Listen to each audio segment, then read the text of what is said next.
कि हर लम्हा हर आन बरेली वाले का, हर लम्हा हर आन बरेली वाले। पहले के नबियों के वारिस हैं, मेरे आका ने फरमाया है। अब वो आका के फरमान को सुनकर दो अंग्रेज इमाम अहमद रजा की बारगाह में आ गए। इमाम अहमद रजा की पावर देखो, अपने रजा की शान देखो, सुन्नियों की इमाम अहमद रजा की पहचान देखो, उसकी ताकत को देखो। अहमद रजा की बारगाह में तो अंग्रेज आए हुए हैं। इमाम अहमद रजा, आपने ऐलान कर दिया है मुस्तफा के बातों को, मुस्तफा की हदीस को ऐलान किया है कि मेरे मुस्तफा फरमाते हैं पहले के अंबिया के हमारे उम्मत के उलमा वारिस है। इमाम अहमद रजा, मैं आपसे पूछना चाहता हूँ, जो पहले के नबी थे वो जानवरों की भाषाएं जाना करते थे, जानवरों की बोलियां समझ जाया करते थे। इमाम अहमद रजा, आपके मुस्तफा ने कहा है मेरी उम्मत के उलमा पहले के नबियों के वारिस है कोई ऐसा जो जानवरों की भाषा को समझ रहा हो? है कोई ऐसा जो जानवरों की बोलियां को समझता हो? तो मेरे रजा ने फरमाया मुझे कहीं और जाने की जरूरत नहीं है, मुस्तफा का गुलाम इमाम अहमद रजा खान हाजिर है। सुभान अल्लाह ने फरमाया अहमद रजा हाजिर है। अंग्रेजों ने कहा इमाम अहमद रजा कि आप जानवरों की भाषाओं को जानते हैं, जानवरों की बोलियों को समझते हैं। तो मेरे सरकार अहमद रजा फरमाते हैं तो पूछना क्या चाहता है? जो पूछना चाहता इमाम अहमद रजा से पूछ ले। मेरे सरकार अहमद रजा ने जब फरमाया है, अंग्रेजों ने कहा है बताओ ये जो पेड़ पर जो चिड़िया बैठी हुई है, जो पंछियां बैठी हुई है, ये आपस में बात क्या कर रही है? अपने अहमद रजा की शान देखो। ओ वहाबियों, अहमद रजा के ऊपर उंगली उठाने वालों, कान खोल कर सुनो मेरे रजा की शान। मेरे इमाम अहमद रजा से पूछते हैं बताओ ये चिड़िया आपस में बातें क्या कर रही है? तो मेरे रजा फरमाते हैं जो पीछे चिड़िया बैठी हुई है वो अगली चिड़िया से कह रही है तुम आहिस्ता आहिस्ता उड़ना, मैं तुम्हारे पीछे पीछे आहिस्ता आहिस्ता उड़ूंगी। और चलो हमारे मकान में जाने का टाइम हो गया है, नहीं तो शाम हो जाएगी। चलो हम अपने मकान में चलते हैं, जिस जगह पे हमारा घर है उस जगह पे चलते हैं। तब इमाम अहमद रजा फरमाते हैं ये चिड़िया आपस में ये बातें कर रही है। और चिड़िया ने कहा था मेरे पैर में जख्म है, मेरे पैर में कांटा लगा है, कल मैं चोट खा गई थी, मेरा पैर जख्मी है, तुम आहिस्ता आहिस्ता करके उड़ना। तो अहमद रजा फरमाते हैं, अंग्रेज मुस्कुराते हैं, ए इमाम अहमद रजा हम तेरी बातों को कैसे यकीन कर ले, तेरी बातों को कैसे मान ले कि चिड़िया ये बातें कर रही है? मेरे सरकार इमाम अहमद रजा फरमाते हैं चिड़िया को अपने पास बुला कर देख ले, चिड़िया को पकड़ कर देख ले। अंग्रेजों ने ऐसा निशाना लगाया कि एक तीर में दोनों चिड़िया जमीन पर आ गई। और जब जमीन पर आई है अंग्रेजों ने जाकर चिड़िया को देखा है तो वापस पलट कर आए और कहने लगे ए इमाम अहमद रजा, जो बात को आपने कहा था पिछली वाली चिड़िया के पैर में कांटा लगा हुआ है, कदमों को पकड़कर अर्ज करने लगे मैं मुजरिम हूँ आका, मुझे साथ ले लो, रास्ते में है रजा की ये शान है। मेरे रजा को समझना सबके बस की बात नहीं है। अगरबत्ती बेचने वालों के समझ में इमाम अहमद रजा नहीं आएंगे, पढ़े लिखे लोगों के समझ में इमाम अहमद रजा आएंगे। मेरे रजा की वो शान है। लेकिन मुसलमानों, आज हमने जिस आयत को पढ़ा है, अगर इंशाअल्लाह इस बात पर अमल कर लोगे तो आपकी दुनिया भी संवर जाएगी और आखिरत भी संवर जाएगी। मेरा अल्लाह फरमाता है मेरे बंदो, ए मेरे बंदो, मेरे मुस्तफा की जिंदगी तुम्हारे लिए नमूने अमल है। आज मुसलमान दुनिया के हीरो के चक्कर में परेशान है, दुनियादार की मोहब्बत में परेशान है, दुनिया के पीछे भाग रहा है, किसी हीरो के साथ में अपनी फोटो को लगाता है और लाइक ढूंढता, व्यूअर्स ढूंढता है कि कितने लोग मुझे फॉलो करेंगे, कितने लोग मुझे लाइक करेंगे। मेरी माँ और बहनों सुनो, फातिमा के बाबा का फरमान सुनो। ए मेरी माँ और बहनों, ए मेरे नौजवानों, आज तूने दुनिया को अपना हीरो माना है, दुनियादार के साथ में अपनी फोटो लगाकर शेयर करते हो कि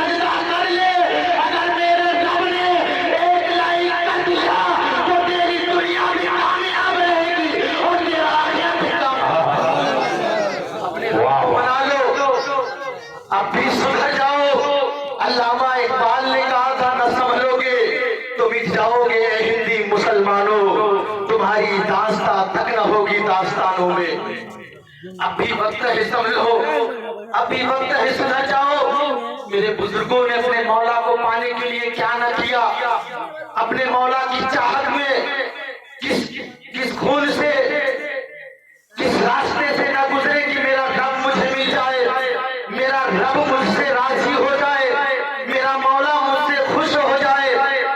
आप मुसलमानों गौर से सुनना, मैं किसी दुनियादार की बात नहीं करने आया हूँ, अपने रब की और उसके रसूल का फरमान बताने आया हूँ। मैं आपको हंसाने रुलाने नहीं आया हूँ, आप हंसो या कुछ भी करो, लेकिन मेरे मुस्तफा का फरमान लेकर के जाना, मेरे नबी की हदीस को लेकर के जाना। ये लोगों अपने मुस्तफा की बातों पर अमल करो। मुसलमान, एक छोटा सा बच्चा है, छोटी सी उम्र है, उसका बाप आग परस्त है, आग की पूजा करता है। अगर समझोगे तो इंशाअल्लाह कामयाब रहोगे।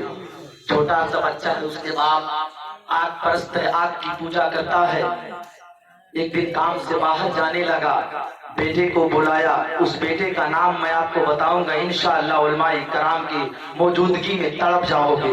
उस छोटे से बच्चे का नाम क्या था? वो छोटा सा बच्चा घर में, बाप बाहर गया और अपने बच्चे से जाते जाते कहकर गया कि ये बेटे, जिस तरीके से मैंने आग की पूजा की है, जिस तरीके से मैंने खेत को देखा है, जिस तरीके से घर का सारा कारोबार हमने संभाला था, इसी तरीके से तुमको घर की जिम्मेदारी देकर जा रहा हूँ, सारे काम को अंजाम देना है। मुसलमानों को बाप चला गया, वो बेटा सारे काम को कर कर अपने खेत के लिए निकला और रास्ते में एक ईसाई का घर पड़ा, ईसाई का मजमा था। जब उस रास्ते से गया, ईसाइयों को अपने रब की इबादत करते हुए देखकर वो बच्चा बड़ा खुश हुआ और वापस पलट कर आया। जब घर आया, कुछ दिनों के बाद उसके बाप जब घर में आए हैं, अपने बाप से कहने लगा, बाबा, ईसाइयों की इबादत करने का तरीका मुझे बड़ा पसंद आया है, उन्होंने अपने रब की इबादत बहुत अच्छे तरीके से की है, ईसाइयों की इबादत करने का तरीका मुझे बहुत पसंद आया है। बाप ने जब सुना तो उसकी आंख लाल हो गई। बाप कहने लगा, हो सकता है कि ये मेरा दीन बदल दे, हो सकता है ये मेरा मजहब बदल दे।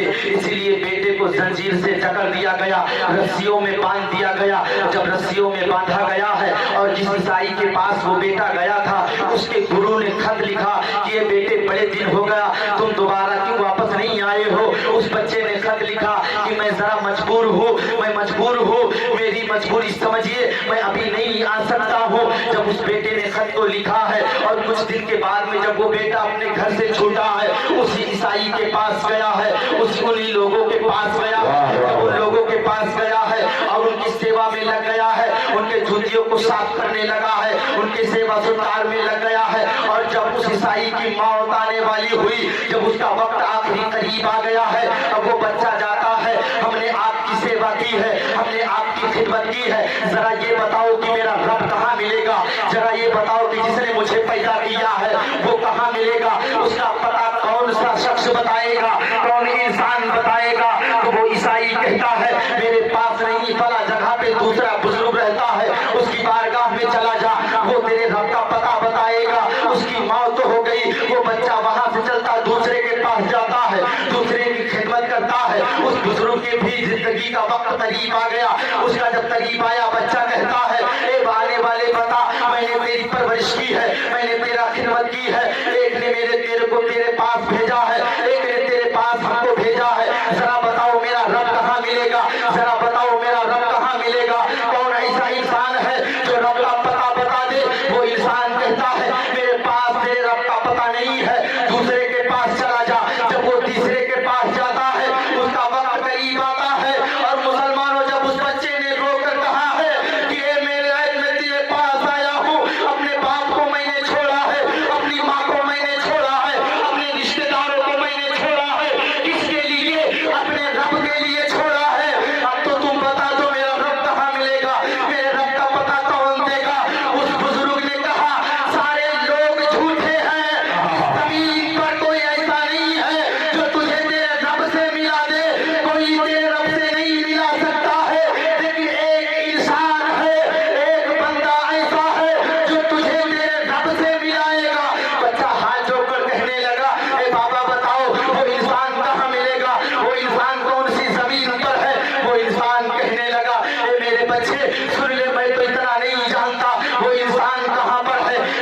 इसी जमीन पर है, लेकिन उसकी निशानी सुनते जा।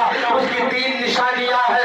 जहाँ पर हुजूरों की तादाद ज्यादा होगी वहीं पर वो जलवागर होगा, जहाँ पर हुजूरों की पैदाइश होगी वहीं पर वो होगा, वहीं पर वो मौजूद होगा।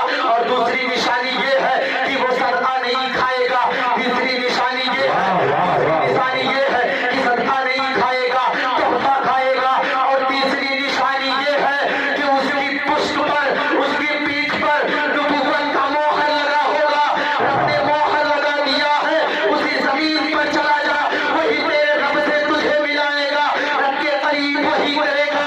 वो सच्चा है, वो इंसान चलता है, वो बच्चा चलता है, रात में बकरियां चरा रहा है, लेकिन उस जमीन का पता ढूंढ रहा है, उस जमीन के बारे में मालूमात कर रहा है। चंद लोग निकले हैं गली से, बच्चे के सामने से जब निकले हैं, लोग बात करते हुए निकले हैं। हुजूरों में मुनाफा ज्यादा हुआ है, अब फिर हुजूरें ज्यादा पैदा हुई है। जैसे ही बात बच्चा सुनता है, लोग आ जाता है, आने वाले बताओ तुम कहाँ के रहने वाले हो, कौन सी जमीन से ताल्लुक रखने वाले हो। उन लोगों ने कहा मैं तो हुजूरों के नाम से जाना जाता हूँ, मैं तो हुजूरों के नाम से पहचाना जाता हूँ, मैं रहने वाला यशरफ का हूँ। इस वक्त जहाँ पे मदीना शरीफ बना है, उसी का नाम यशरफ है, मैं यशरफ की सरजमीन पर रहने वाला हूँ। जब वो बच्चे ने सुना है, हाथों को जोड़कर कहता है मेरी बकरियां ले लो, मेरे सारे जानवर ले लो, रुपया पैसा ले लो, लेकिन उस जमीन पर लेकर के चलो, उस जमीन पर लेकर के चलो। जब वो इंसान ले लेते हैं, सारी बकरियों को हजम कर लेते हैं, जानवरों को ले लेते हैं, मालो असबाब ले लेते हैं, उसके बाद में उस बच्चे को मारा जाता है, उस बच्चे को सताया जाता है, बाजार में लेके बेचने के लिए जब चौराहे पे खड़ा किया जाता है, बच्चे को नीलाम करने के लिए बोलियां लगती है, उस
अल्लाह, वाह वाह वाह। मुसलमानों, अपने रब को कैसे तलाश किया है, और वो इंसान जिसके बाप दादा आग की पूजा करते थे, उसका मर्तबा इतना